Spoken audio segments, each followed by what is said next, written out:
Okay. So my screen visible, right? And you're able to hear me, right? My voice is clear. Yes, yes, Gautam. Okay, fine. See, in last class, what we have seen, we have installed IM, right? We have installed IM by using IMCL commands. So did everyone install IM in your own laptops? So if not, try to install IM by using IMCL command. See, with the help of the IM, as I mentioned, so we are going to install WebSphere, application server, IHS, and plugins. So the same command which we have used in the last class, in a similar lines, we are going to modify the command, and we are going to install your WebSphere packages. That we will see it today. Before that, I am going to start my VM.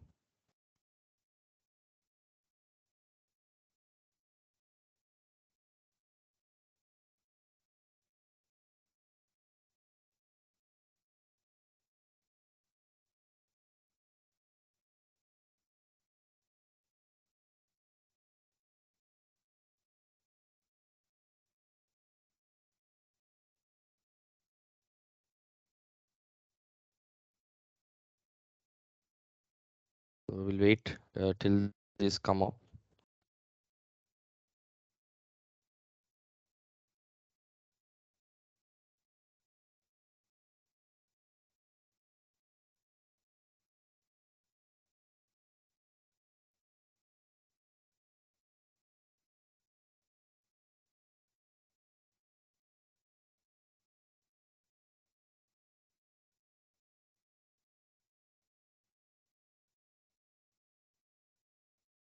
Okay, started the VM and I have started the server, Windows server.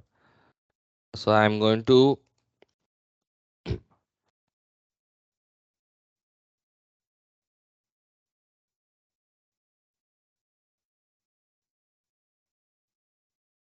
okay. So ifconfig, I'll use a command called ifconfig to see the IP address.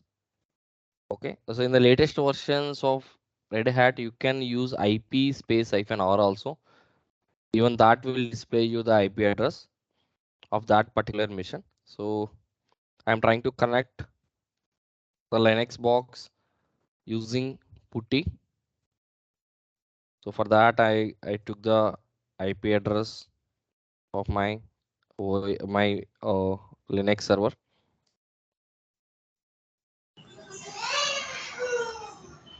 Seems one has been missed. 68 dot 192.168.253.131. So I'm logging it with root. So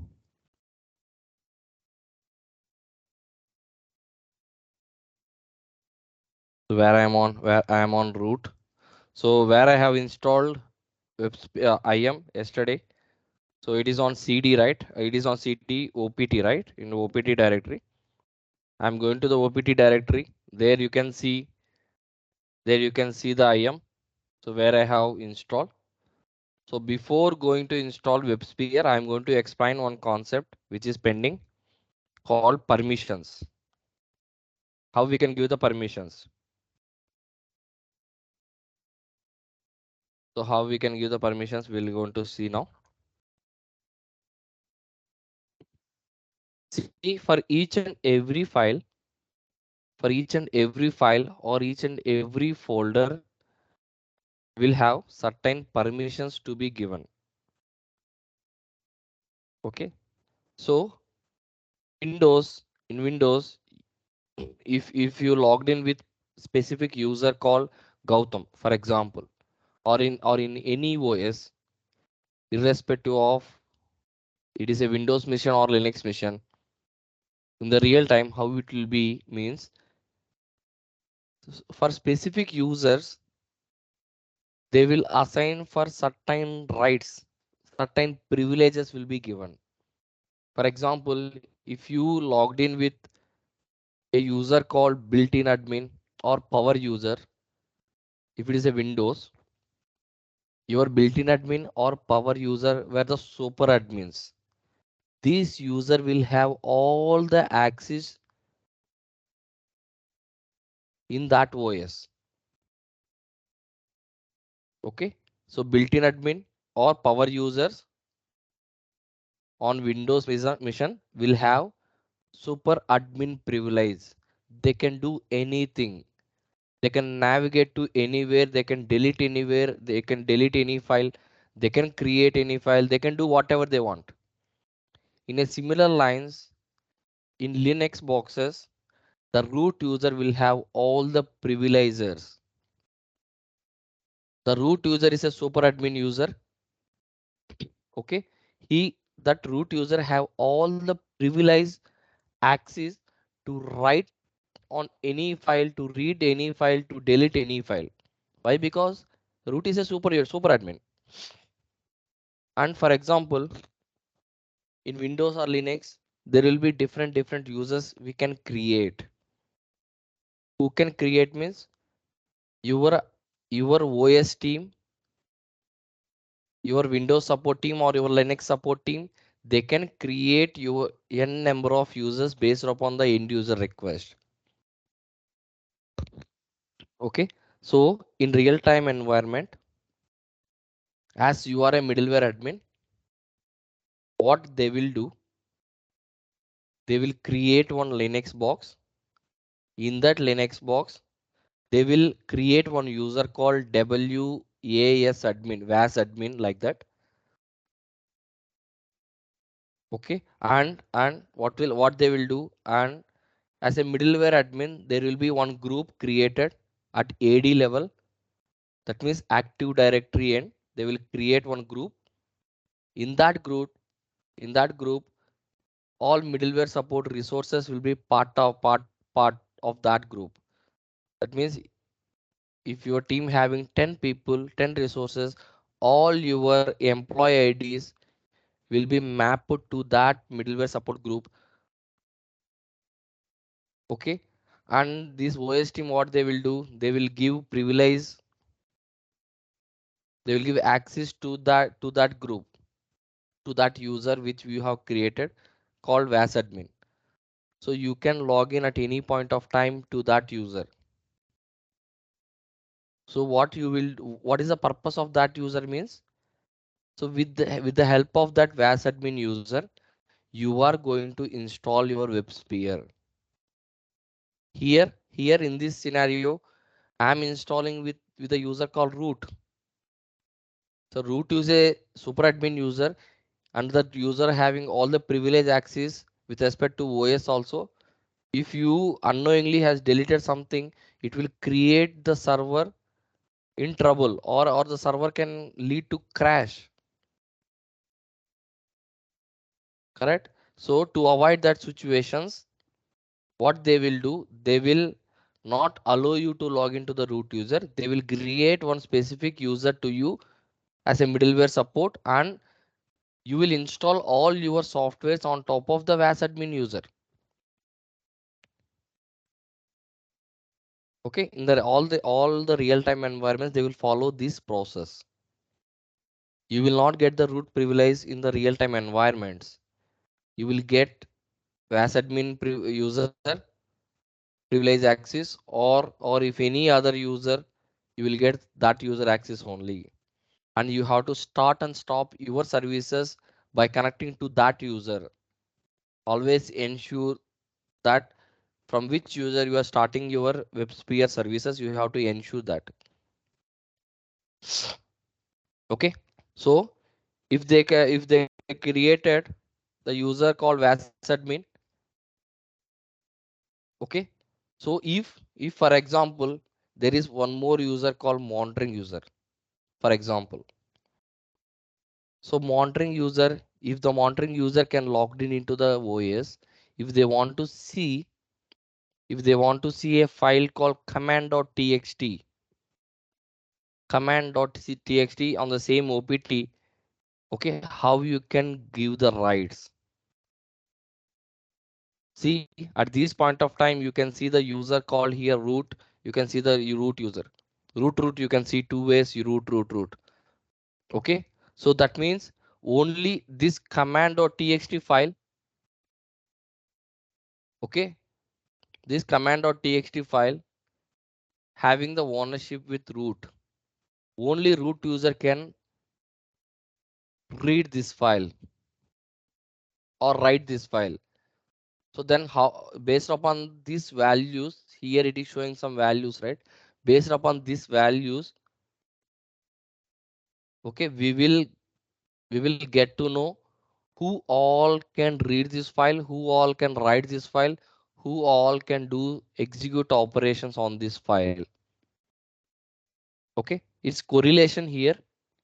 Okay, this values will indicate who can do what action.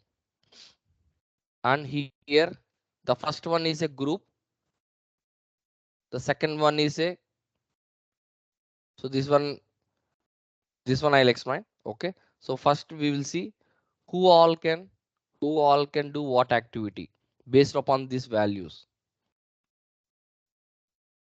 As I already mentioned, if it is a text file or log file or whatever it is, a file based, that will starts with hyphen at prefix.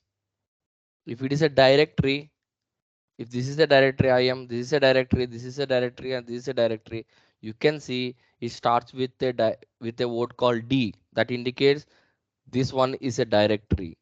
If it is a file, it will starts with hyphen.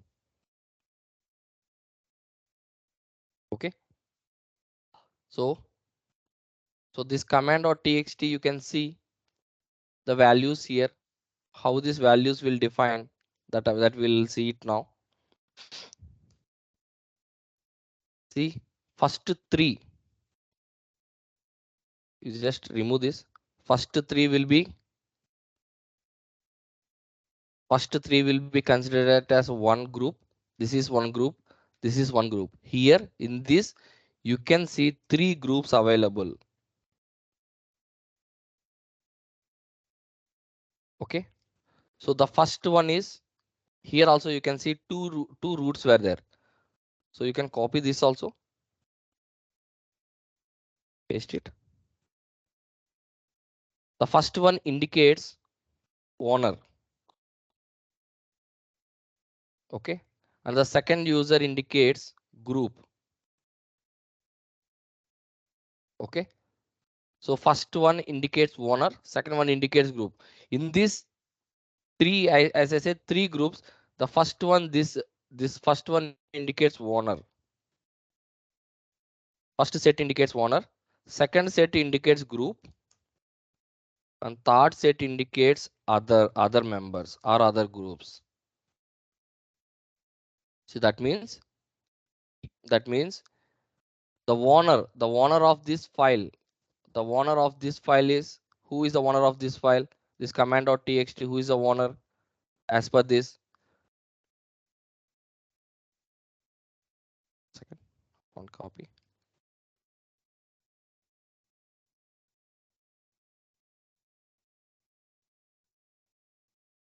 See, the owner, who is the owner of this command.txt file? Root is the owner. Okay, and the second one indicates, as I said, the second one indicates group. Which group this owner belongs to? Root group.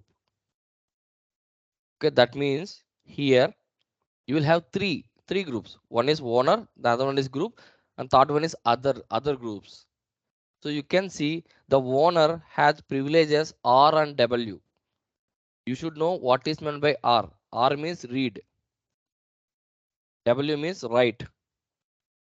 Okay. X means execute. So that means R means read. So this owner called root having read permissions and write permissions on this file. So owner can read this file and owner can write this file. Okay. And the second one, the group users who are for example, this root is part of the group called X. For example, if X group contains 10 users, all the users who are part of this root group, okay, will have these permissions. They can able to read the file. They can't write something into the file, and they can't execute this command.txt file. Okay, and other groups, who are all other groups? For example, other than root, if if, if in the OS we'll have a group called Gautam. For example, in that Gautam group, they're having 5 users called Sharath, Mahesh, Prasanna. All this Sharath, Mahesh, Prasanna can only perform this activity. Only they can read this file. Okay, so understood how these permissions will be defined. I'll explain you how this can be changed on what is the recommended. That I will say. Okay, but the concept you should be aware. Any doubts on this concept, let me know, guys. So even if you can see in yesterday's class, or maybe in the last class, when I'm trying to execute the command /imcl command, I got an error called permissions denied. So that means when I'm trying to run with root user, when I'm trying to execute that file called imcl file, I don't have the execute permission. So what I have done, I have executed one command called chmod command to set the new permissions. Correct? So after that, permissions has been changed, or the new permissions has been set. After that, when I execute the same command, so IAM got installed successfully. Correct? So why I got permission denied exception? Because when I'm trying to execute that file, I don't have the execute privilege to my root user. So once I set the permissions to execute, when I given the execute permissions to the root user, then I am able to execute that command. So in the real-time environment, okay, you might face these issues. So that's why you should know the concept how the permissions will be given. Okay, so as per this example, you can see the first one indicates it's a file. You just delete it. The next three it is rw hyphen, and the next three group it is r hyphen hyphen. Next three group r hyphen hyphen. That means the first owner can read the file, write the file. He can't execute the same file. But the other group can only read the file. They can't execute, they can't write something into the file and read, and the same other group members also having the same privilege. So so how this can be set, how this can be set as your own. So means for read, okay, as per the as per the Red Hat, so they have given some values in the form of numeric.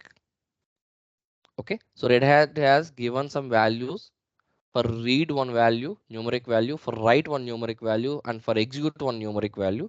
So for read, they have given the numeric value as 4, and for write, they have given the numeric value as 2, and for execute, they have given the numeric value as 1. So that means for read, the value is 4, write the value is 2, and execute the value is 1. So that means as per this example, you can see for the owner, the permissions is as R and W. That means R value is 4, right value is 6, 2. That means if you add it, 4 plus 2, it will be 6. Correct? And the group user having the value as having set the permissions only as read. So that means 4, 6. After that, you have to give 4 value. After that, the other group also having only the read permission. So that means read is mapped with the numeric called 4. You can give the value as 4, 644. That means this permission value is 644. If you want to set the same permissions, you can set value with the value called 644 by using a command called chmod.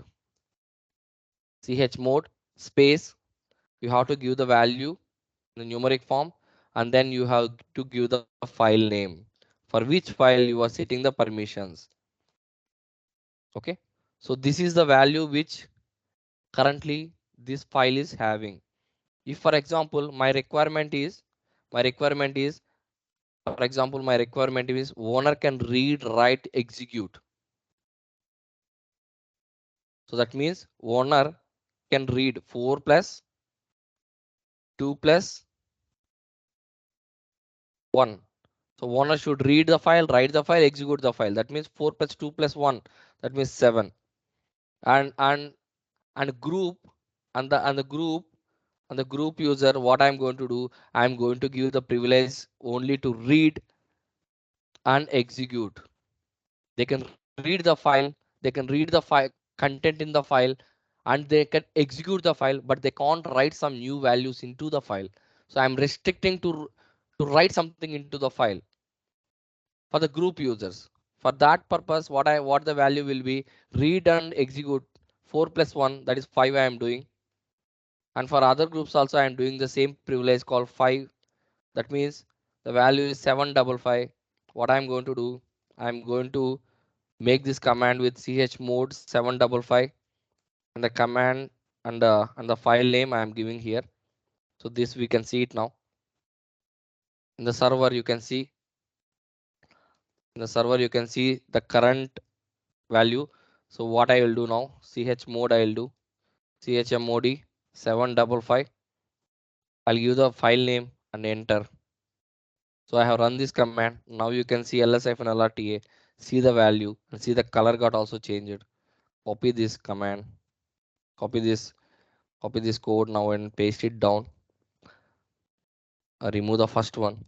See, see now.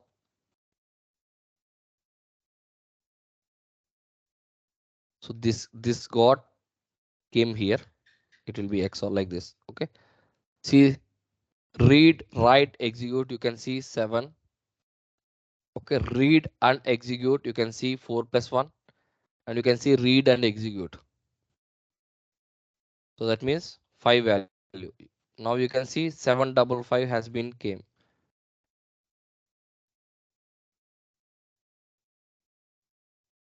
Got it? So this how you can set the permission, and in the real-time environment, the recommended one, the recommended permissions as per the information security norms, it will be 755. The owner can have all the privileges, and group members and other groups will have only read and execute privileges. This is only the recommended. For each and every directory and each and every file system will have only recommended to keep these permissions. If not, it will be a vulnerable. Okay, only owner will have right to write something into the file, not for other members or not from the group other group members. And to add on this, if I want to change the owner of the file or group group of the file, how we can do. So that means there is a command called chown crown command. So this is root crown command.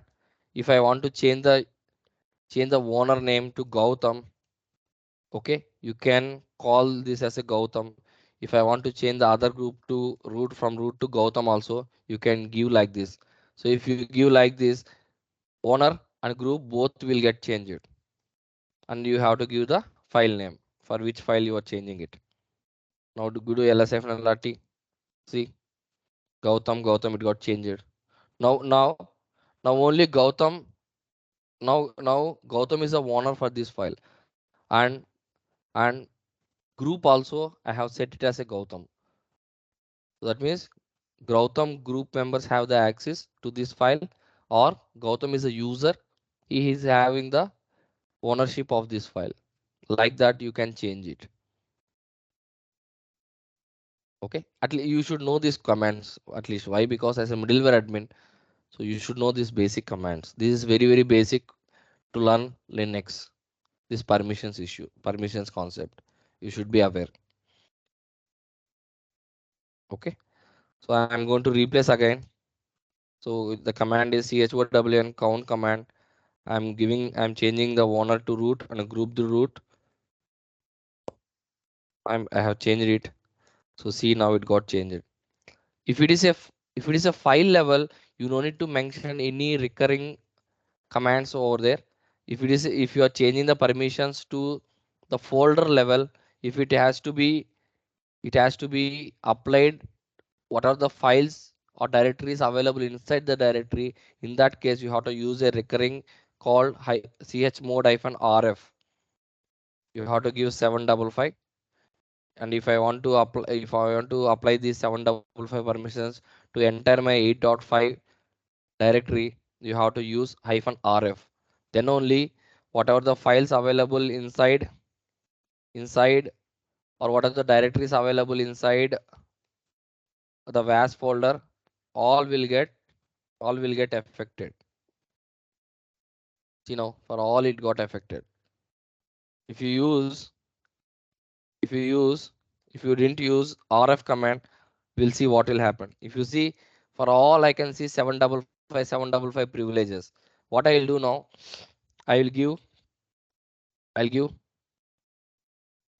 I'll give 644 privileges for vas directory.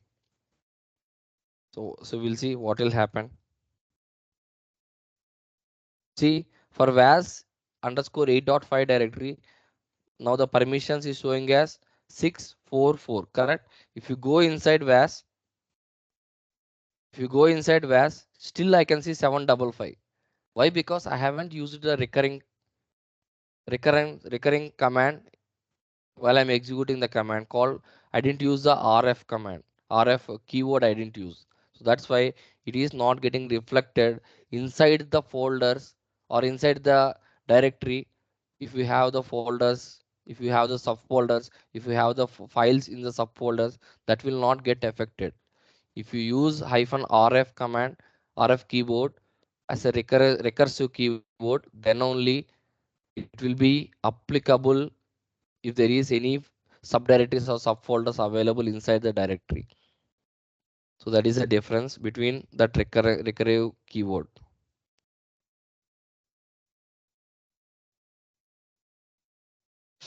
Okay, any doubts?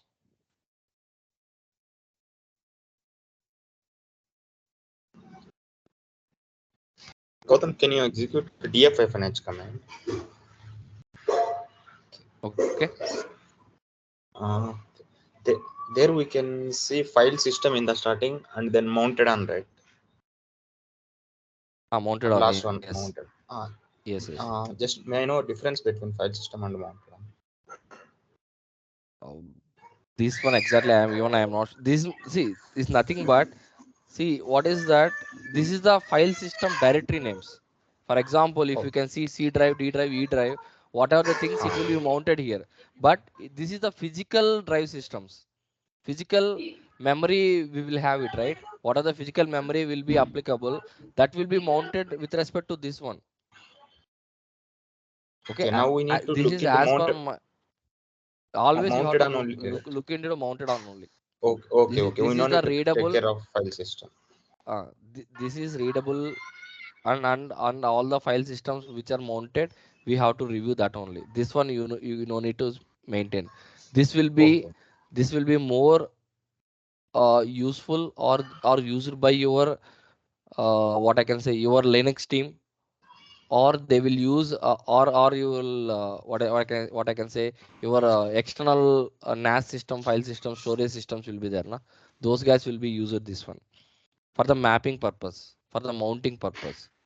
If they want to add any external NAS drive, okay, at that time they will use this one to mount it. Okay, these are all the file systems which comes as part of the OS. So whenever they are going to assign the file systems or whenever they are creating the VM, so that will be already mounted. It will come. Okay. So Okay, you okay. only need to concentrate on these file systems.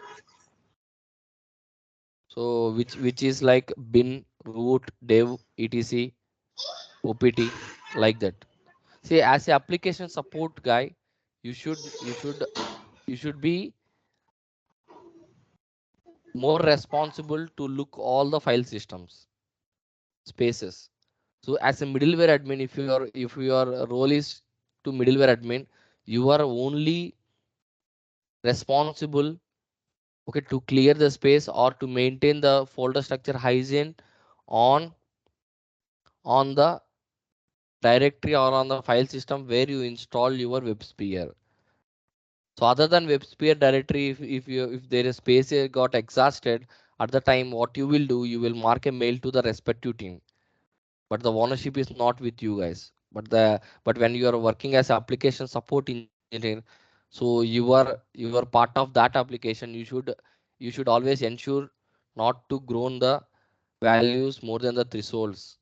So that means for each and every file system, space size should be below 75%. If it is higher than that, you have to take appropriate action.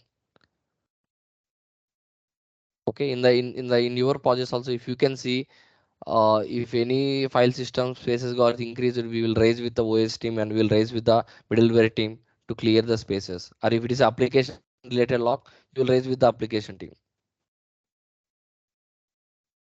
Okay, Gautam. And also, Okay. what is host name exactly? Host Host name. command you want to know? No, no, no. I just want to know just what is host name. Just a Host meaning, name is not nothing but the server name. server name. A server Okay, name. okay. That Linux OS is there, na?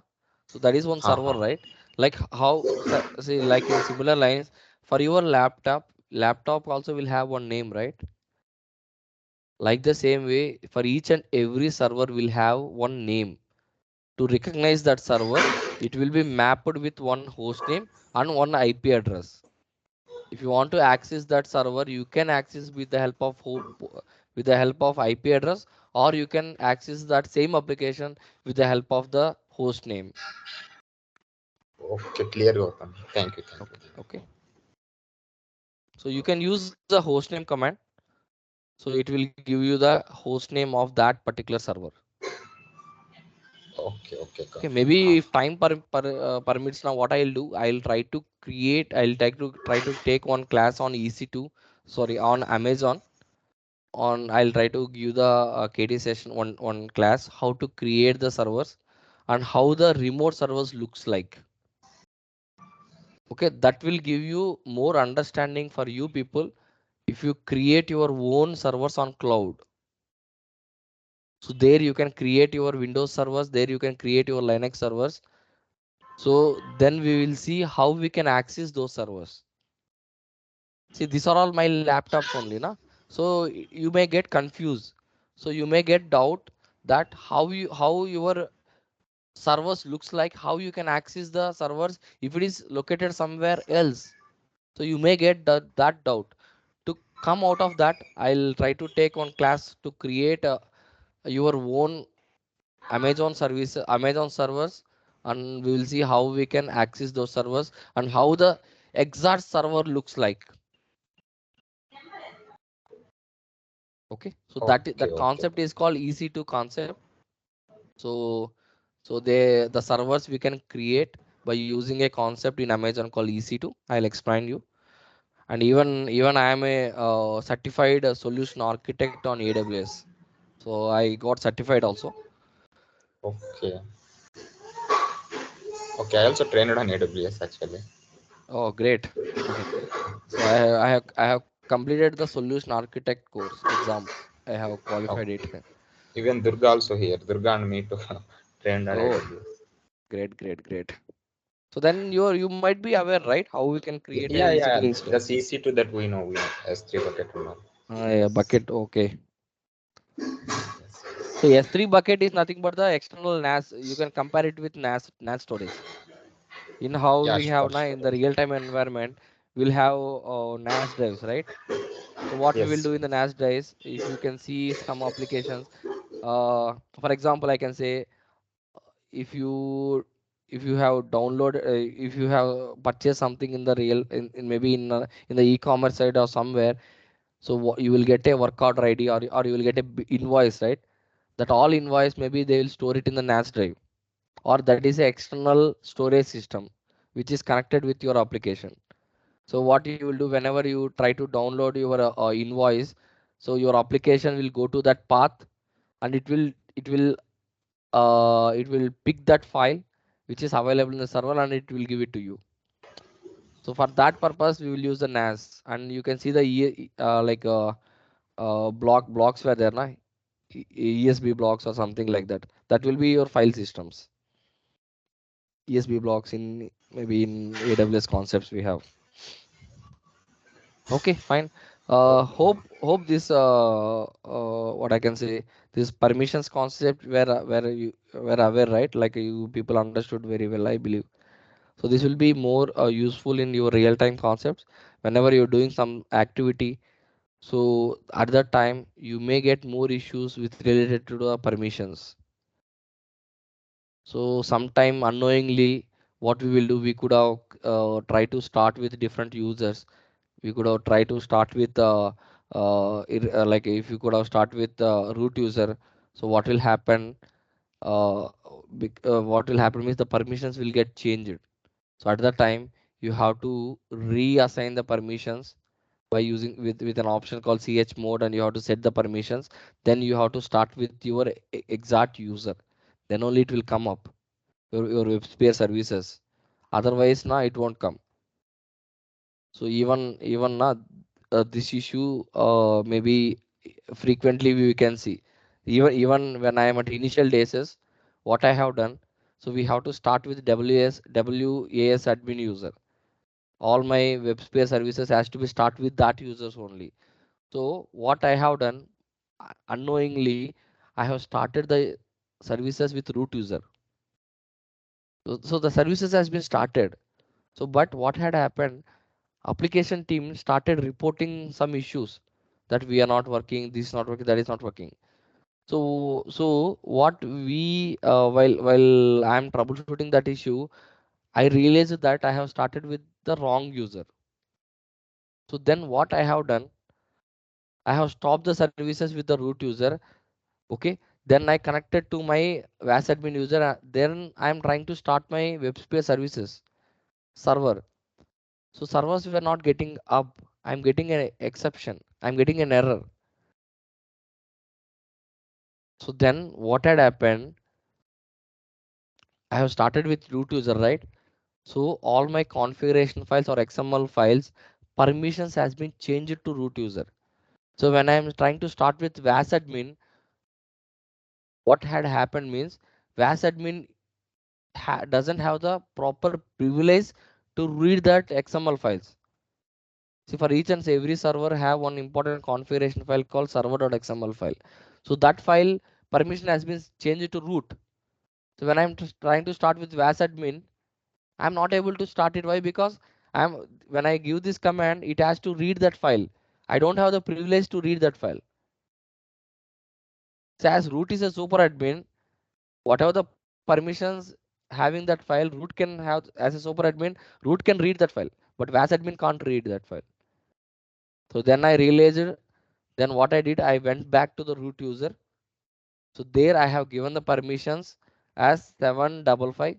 Then what I did, then I have set the permissions for all the WAS directory to 755, and I changed the group permissions to WAS admin and WAS admin.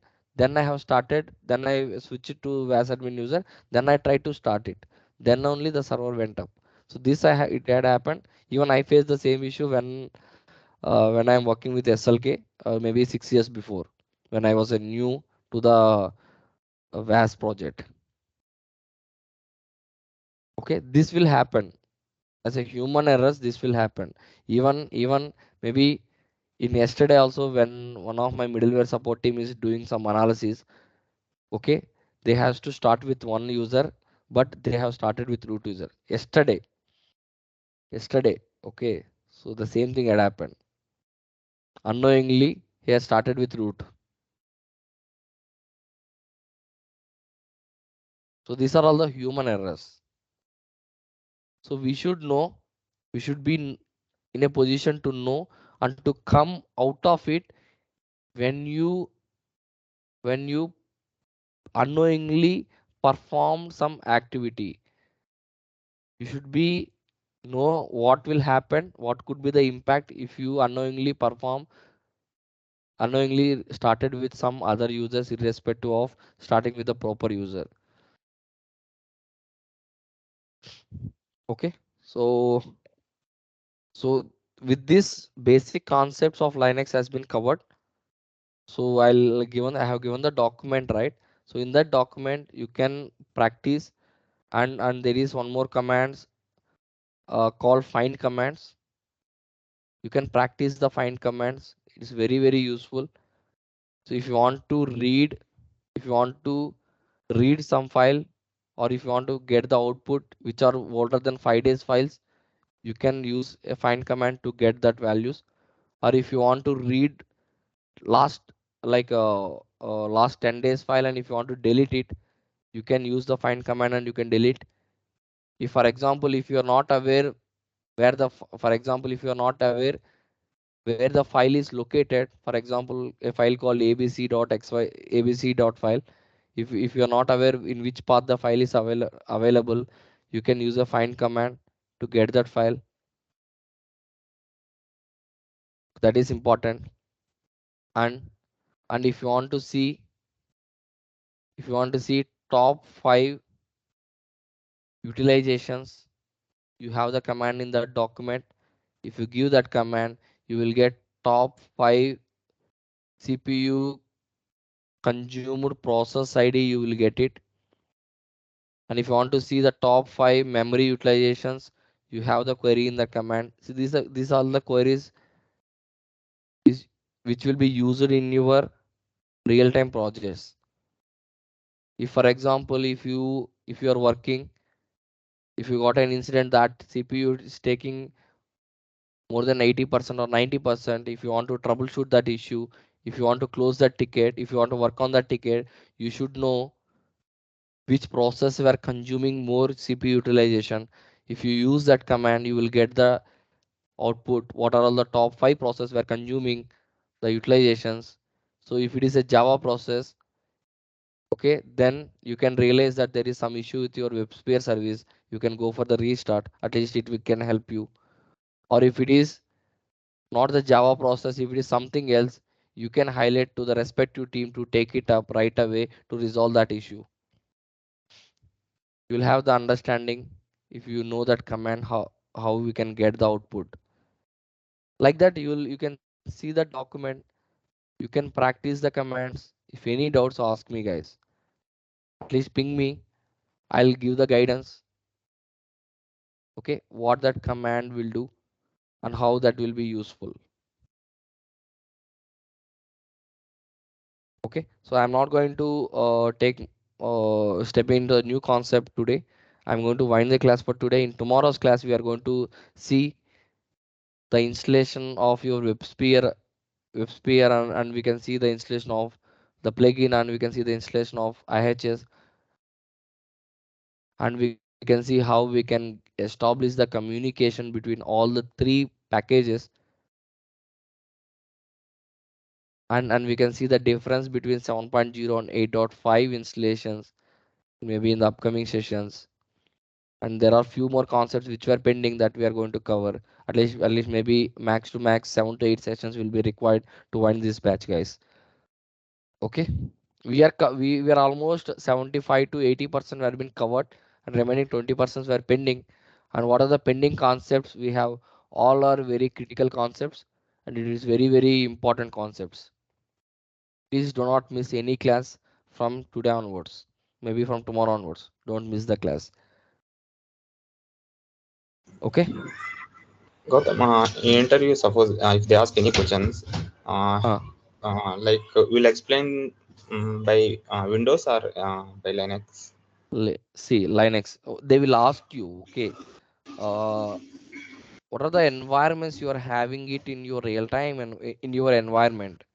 So maybe you can answer in that way, like we are supporting both Windows and Linux boxes, but majority 80 to 90% of the servers are on top of Linux boxes, and maybe 20% up max to max 20% or maybe less were in top of Windows boxes. So in that way you have to manage, you have to answer. Okay, Most okay. probably in the real time also it will be the same.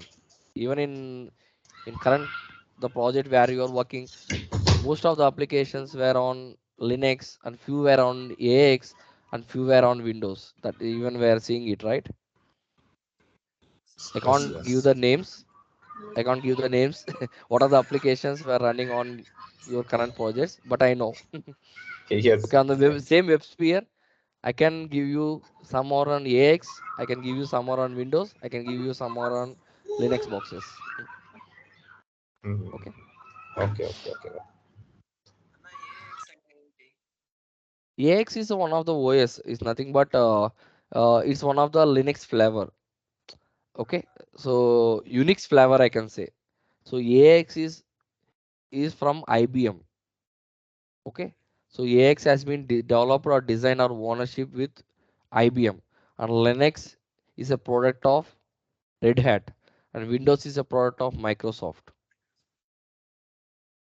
Okay, and all the commands which you are going to execute on Linux, you can execute on AX box. It will be same. It all comes as a Unix flavor. It's a part of Unix flavor only. Linux, AX, Ubuntu, these are all the Unix flavors. The look and feel of all these OS will be similar.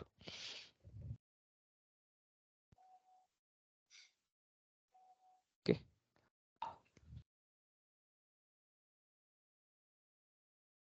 Any doubts? Okay, guys.